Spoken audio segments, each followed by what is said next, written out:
afternoon, teacher. We are going to talk about physics of the language. When we are speaking, we construe words and phrases with individual sounds, and we also build change, intonation, and stress to communicate different meanings. Okay, in the next part we have pitch. On otherwise, we recognize people in their pitch of their voice. Um, we say that one person has a very high voice, whereas another has a deep voice.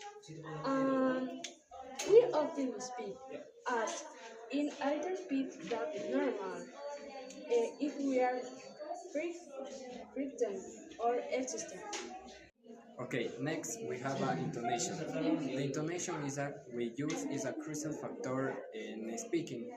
Once we being to alter our voice of tone, we can transmit a wide range of meanings. For example, we have this phrase, "You arrive at 8 o'clock."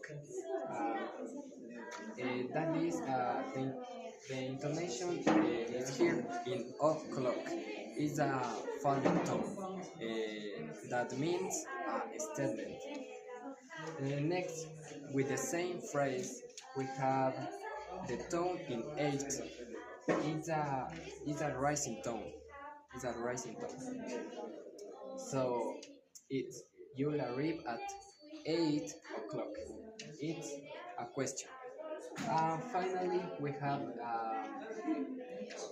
with the same phrase, we have you'll arrive at 8 o'clock.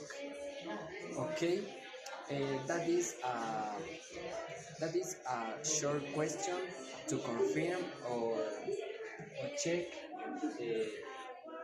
something. For example, here o'clock is a rising tone. No, it's a falling tone. O'clock. And okay is okay. Is a short question. Sorry. Also, the intonation show the grammar of what we are saying. Finally, intonation is a notoriety areas science-bearing students find it difficult to hear change in its directions or rate. They sometimes cannot identify which direction it is. Thank you.